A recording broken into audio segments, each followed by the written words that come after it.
Jusqu'à 9h, Good Morning Business.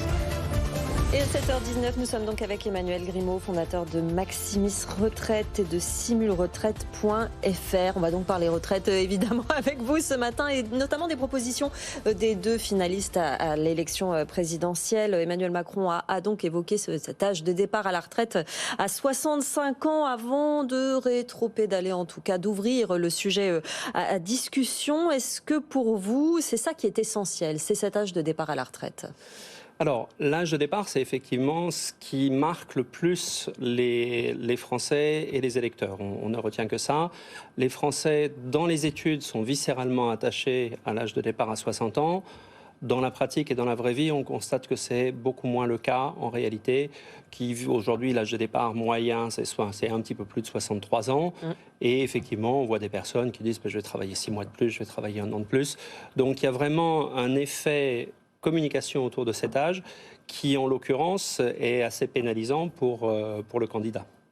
Du côté de Marine Le Pen, là, on est resté justement, quand on parle, il y a cette petite musique qu'on entend. Là, on est resté au départ sur du 60 ans, 62 ans, on va de l'un à l'autre. Dans tous les cas, est-ce qu'il y a un moment où il y a un péril, là où il faut absolument réformer les retraites? Est-ce que le système est en péril? Alors, si on prend la proposition de Marine Le Pen, qui effectivement est passée d'un tout le monde à 60 ans à 62 ans, mais une partie des gens partiront à 60 ans. Bon, effectivement, électoralement, c'est efficace puisque les gens veulent entendre ce 60 ans. Passer à 60 ans, ça aurait été une aberration économique puisque le coût était de 36 milliards d'euros pour l'ensemble des caisses de retraite. Et derrière l'âge de départ, il y a autre chose aussi. Il y a l'activité économique, il y a le PIB, il y a le niveau de vie moyen des Français. Puisque si vous travaillez 2 ans de plus avec un salaire à 100 pour une retraite à 60, évidemment, votre train de vie est supérieur. Et quand vous travaillez 2 ans de plus, votre retraite augmente. On imagine, on dit une réforme comme ça ferait baisser les retraites. Non, au contraire, ça fait augmenter les retraites d'environ 12%. D'accord. Ensuite, effectivement, dans la vision de Marine Le Pen, c'est vrai qu'il n'y a pas grand-chose qui change, puisqu'actuellement, le départ à 60 ans, pour les personnes qui ont commencé à travailler à l'âge de 20 ans, il existe déjà, ça s'appelle les carrières longues, et ça remonte à 2003, donc il y a quasiment 20 ans, la réforme Fillon. Vous dites que ce qui est vraiment important, au-delà de l'âge de départ réellement à la retraite, c'est le nombre de trimestres. Le nombre de trimestres a le mérite d'être plus en rapport avec la carrière. Oui. Pourquoi ? Les personnes qui ont justement commencé à travailler jeunes à 16 ans, 18 ans ou 20 ans, quand ils arrivent à 62 ans, si je prends quelqu'un qui a commencé à travailler à 18 ans, à 62 ans, il a 44 annuités. D'accord ? Et accessoirement, les ouvriers, les métiers pénibles ont une espérance de vie inférieure de 6 ou 7 ans à 60 ans par rapport aux cadres. Alors que les cadres qui commencent à travailler à 23 ans, de toute façon, effectivement, ils vont travailler jusqu'à 63, 64 ans. Donc en restant sur le nombre de trimestres, en ayant d'une part l'augmentation en cours, qui va nous emmener à 43 annuités via la réforme Touraine qui commence tout juste à rentrer en vigueur, éventuellement accélérer cette réforme, éventuellement augmenter le nombre de trimestres, pourquoi pas à 176, 180. Les partenaires sociaux sont moins opposés à une augmentation du nombre de trimestres qu'à un changement de l'âge légal. Et dans les propos d'Emmanuel Macron, on entend quand même, il continue à évoquer le côté progressif en fonction du nombre de trimestres, donc on ne peut pas exclure qu'effectivement, ce qui je pense serait une bonne chose, à l'arrivée on ait plus quelque chose qui soit un nombre de trimestres qui emmène vers l'âge légal, vers un âge moyen de départ de 64 ans. Et avec une nouvelle version à même de gommer les inégalités pour les carrières hachées, notamment pour les femmes ?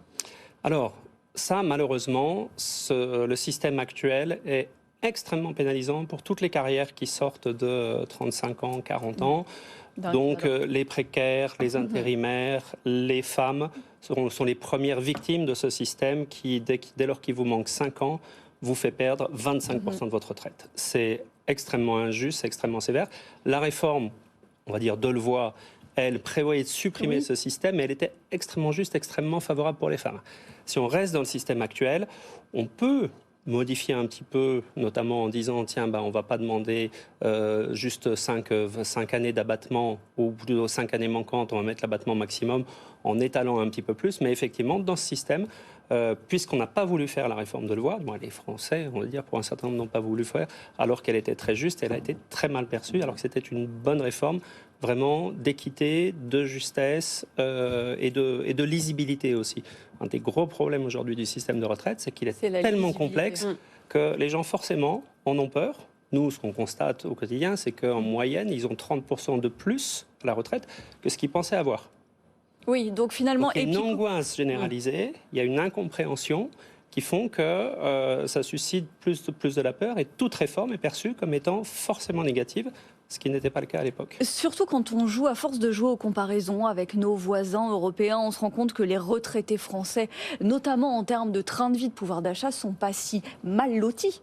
On est une anomalie totale en Europe. Dans toute l'Europe et les pays de l'OCDE, les retraités ont un train de vie, comparé aux actifs, de 85%. Ils ont 15% de train de vie en moins.